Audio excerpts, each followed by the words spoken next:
Hello Guardians, it is Ebontis here, and I want to do another solo guide of a lost sector for you guys in legendary fashion, Grove of Ulan-Tan. We've got match game on for Vex.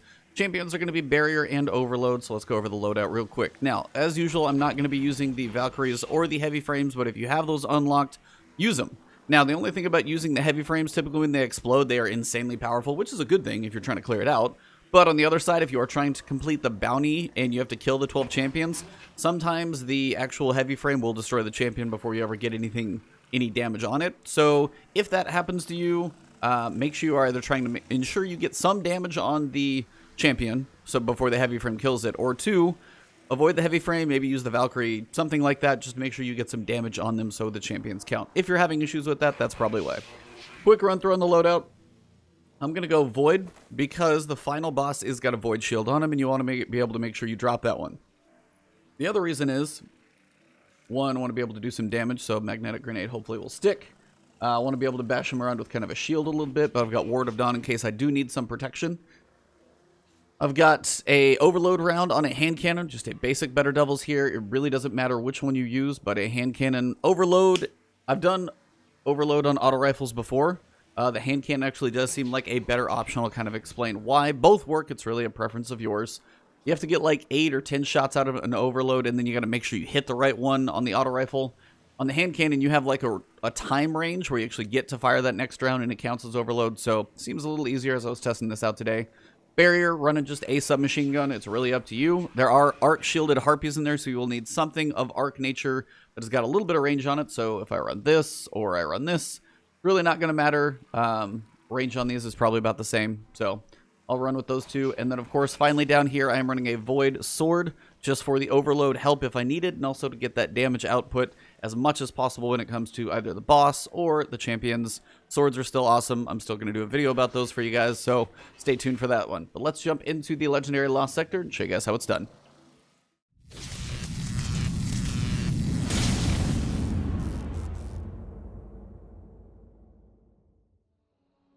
Alright, so when you jump in, this first section is where you're going to face your first Overload champion. They're on the lower level typically, and it all just kind of depends on when you kind of tend to aggravate these enemies. So as soon as they do see you or spot you, you can start working the enemies down.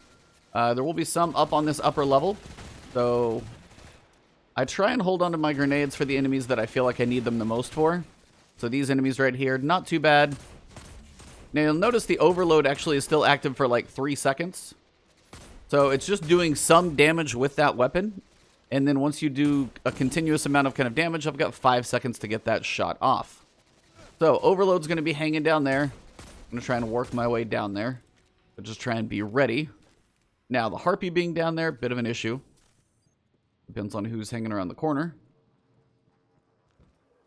That's the Overload. Now if you do need to wake up an Overload, you pretty much just have to shoot him once, pull him up the hill so you can get him a little isolated from the rest of the enemies.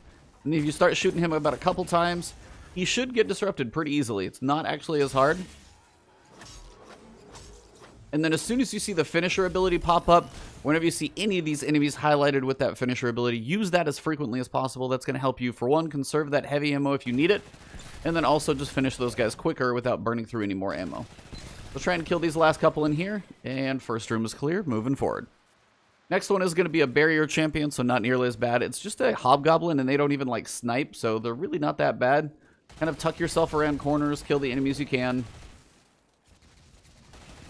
I tend to use these little side edges here for whatever help I can get. Trying to take out any of the other adds that are not the champion, and then start working on him. Now, anytime you need to break a shield, I'm going to make sure that my Barrier weapon is fully loaded. Use an alternate weapon to try and get that health down to that magic third. And then try to make sure you're close enough, because we do have to always be close with these guys. When you need to actually pull out that Barrier, you're ready to go really quickly with it. Dump what I can. I'm going to pull out my sword. Couple swipes, finish him, and good to go. This one's pretty controllable, but again, I am doing this at pretty high level at this point. But anywhere in that 1000 level is doable. It's just the barriers can get their shields back. But the way to keep the shield off the barrier is just kind of continually to tick them with a little bit of damage if you need to do them slowly. Alright, so next is going to be Overload. He's around this corner, so I'm just really going to try and pull him down this hallway so I can avoid the rest. Kind of pull him back just a little bit here, get a shot into him. And then notice, it's not that I don't have to hit any specific shot. I just have 5 seconds that it counts. And then I can continue to get that damage on him. And keep pushing. And overload on the sword will continue to keep his healing from coming back. Couple goblins in here. Nothing too extreme. Boss room gets a little crazy depending on who pushes on you. And the boss itself is pretty powerful. Nice to see a little bit of a sword drop there. So I'm good on ammo, or at least I should be. Even though I've dumped pretty much an entire full sword ammo into this boss. He's a wanted boss, and he just seems to have all the health. So if you feel like he's taking a lot of work, there's a reason. And apparently I'm going to have ammo backup if I need to come back for it. So Scavenger on swords gives you so much ammo. I cannot tell you how much swords are doing so well this season. These three right here are pretty quick. And even more sword ammo. Awesome. Alright. So, up here, your main goal is to try and pull first the champion. You might get the boss and the champion, but the champion will typically follow you farther. So, they're tucked together usually. There's a lot of stuff that wants to get mad at you. And both are going to be coming. So, be ready. Yep, told you. Now, hopefully the boss doesn't get that close to me, because really I'm going for just the champion here. And if you die and you get in a pinch like that, it's kind of not fair if 2 Minotaurs team up on you. Now, unfortunately, the Overload guy is going to get his health back, but only so much I could do. Actually would have been a decent time to go for. I want to skip that ammo for now, because it's still a pretty good amount that I can pick up. So again, trying to split the two is your goal at first. Hopefully the boss stays a little farther away. Guess not. It might just be me and the boss here for a minute. Hey, buddy. Now, I've noticed as I hit swords on this guy,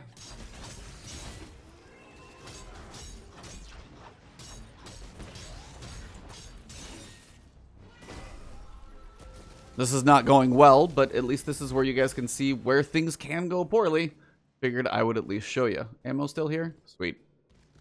This is why sword scavengers are amazing. I just capped it out again with 1 brick. Now, I might just go in there with my super and try and beat him up. At least I put some work in on the boss.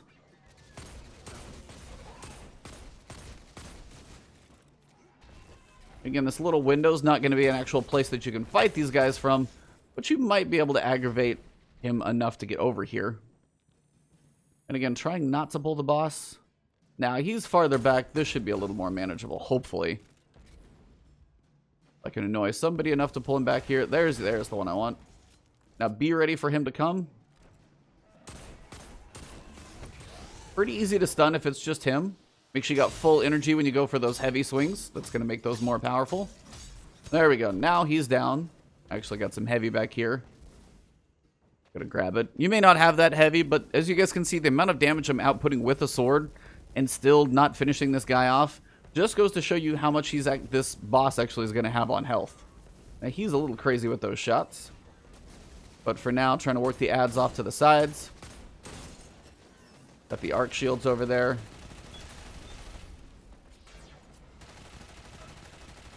Submachine gun's not the best at range, I'll be completely honest. Boss is going to be a little aggressive now, so be ready. He is void shielded, so depending on if he's here. Now if I can get behind him, get a couple shots off. Now sometimes he'll actually you'll stay with him. Sometimes I tend to swing through him. But as soon as you see that actually open up for the finisher move, you might have a few more enemies that spawn in. Guess what? If you hadn't used your super yet, which I'm usually terrible at doing, use it now, because you may as well. No reason not to. This is just proof of match game. I'm smacking this guy around with my super, and it takes like 3 hits just to drop his shield. So yeah. And you can't cheese this one, kind of jumping up and going in the backside as you could the one yesterday. There is a shield wall up here. I think there's a way to actually jump up here, but you can't do it today. So open your chests, and we'll finish up back inside. Sometimes you get the double drop on those. See you guys back inside the bunker. Alright, Guardians, so that pretty much does wrap up the Grove of Ulan-Tan. I did want to leave the deaths on this one just because the issue of those 2 Minotaurs coming in at you at the same time can get a little chaotic. But this is also why I do advise a sword. Scavenger on sword is pretty huge. So if you've got it, especially this season, Sword Scavenger is really nice. Can't talk too much about swords right now. especially with overload. Really, really beneficial, able to dump a lot of damage in there. Sword deserves even as well, and you can even set yourself up with some sword pickups as well.